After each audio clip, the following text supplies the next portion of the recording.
இப்போ தான் நம்ம சேனலுக்கு நீங்கள் முதல் முறையாக வரீங்கன்னா தயவுசெய்து கீழே இருக்கிற ரெட் கலர் சப்ஸ்கிரைப் பட்டன் அழுத்தி சப்ஸ்கிரைப் பண்ணிக்கோங்க. கூடவே அந்த பெல் பட்டன் அழுத்தி ஆள்னு கொடுத்துக்கோங்க. அப்போ தான் நம்ம போடுற வீடியோ உங்களுக்கு தினமும் கிடைக்கும். சரி வாங்க இப்போ நம்ம வீடியோக்குள்ளே போகலாம். விழுப்புரம் அருகே வேறு ஒருவருடன் பழகியதால் கள்ளக்காதலியை கள்ளக்காதலன் எரித்து கொன்ற சம்பவம் பரபரப்பை ஏற்படுத்தி இருக்கிறது.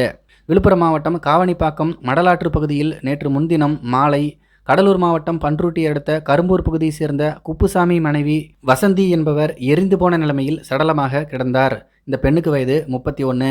இது குறித்து விழுப்புரம் தாலுகா போலீசார் வழக்கு பதிவு செய்து வசந்தியை கொலை செய்த நபர் யார் என்பது குறித்து விசாரணை நடத்தினர்.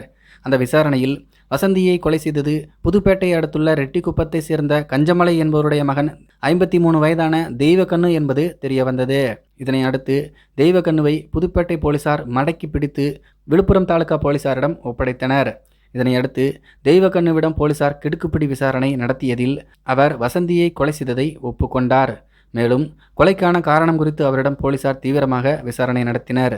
அந்த விசாரணையில் வெளியான பரபரப்பு வாக்குமூலம் என்னவென்றால், வசந்திக்கு சொந்த ஊர் விழுப்புரம் அருகே இருக்கக்கூடிய அரியலூர் கிராமமாகும்.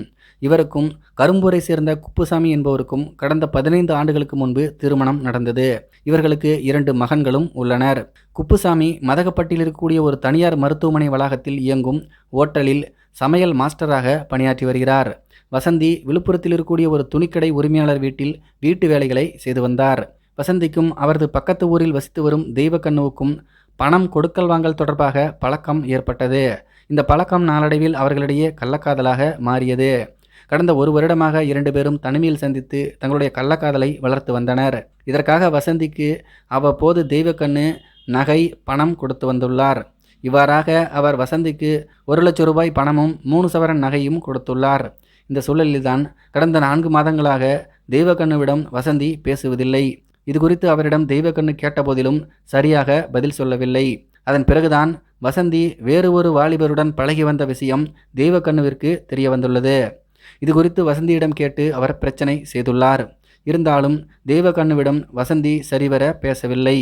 தன்னுடன் அன்பாக பழகி நகை மற்றும் பணத்தை வாங்கி கொண்ட வசந்தி தற்போது வேறு ஒருவருடன் பழகி வருகிறாரே என்று அவர் மீது தெய்வக்கண்ணுவிற்கும் கடும் ஆத்திரம் ஏற்பட்டது. இதனால் அவர் வசந்தியை கொலை செய்துவிட திட்டம் தீட்டினார். இதற்காக கடந்த 4ஆம் தேதி அன்று வசந்தியை தொடர்பு கொண்டு பேசிய தெய்வக்கண்ணு அடகு நகைகளை மீட்டு தருகிறேன் என்றும் தன்னுடன் வரும்படியும் ஆசை வார்த்தை கூறினார். அதனை நம்பிய வசந்தி அன்று காலை 11 மணி அளவில் விழுப்புரம் புதிய பேருந்து நிலையத்துக்கு வந்து இறங்கினார். பின்னர் அவரை தெய்வக்கண்ணு மோட்டார் சைக்கிளில் காவணிப்பாக்கம் மலட்டாற்றுக்கு அழைத்து சென்றுள்ளார்.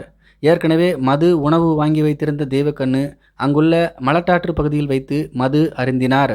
பின்னர் வசந்தியுடன் அவர் உல்லாசம் அனுபவித்துள்ளார். அதன் பிறகு கம்மங்கூழில் மயக்க மருந்து கலந்து அதை வசந்திக்கு கொடுத்துள்ளார். அதை குடித்ததும் வசந்தியிடம் என்னுடன் ஏன் பேச மறுக்கிறாய் என்று கேட்டபோது அவர்கள் 2 பேருக்கும் இடையே அது வாக்குவாதமாக மாறியது. இதில் ஆத்திரமடைந்த அவர் வசந்தியை கழுத்தை நெரித்து கொலை செய்துவிட்டு உடலை அங்குள்ள முட்புதரில் வீசிவிட்டு சென்று விட்டார். தெய்வக்கண்ணு வெகு நாட்களாக காணாததால் சந்தேகமடைந்த போலீசார் அவருடைய செல்போன் சிக்னலை ஆய்வு செய்து கண்காணித்து வந்தனர்.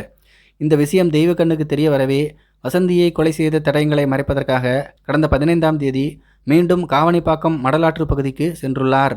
அங்கு கிடந்த வசந்தியின் உடலை பெட்ரோல் ஊற்றி எரித்துவிட்டு மீண்டும் அங்கிருந்து ரெட்டிக்குப்பம் வந்துவிட்டார். மேற்கண்ட தகவல்கள் அனைத்தும் போலீசாருடைய விசாரணையில் தெரிய வந்தது.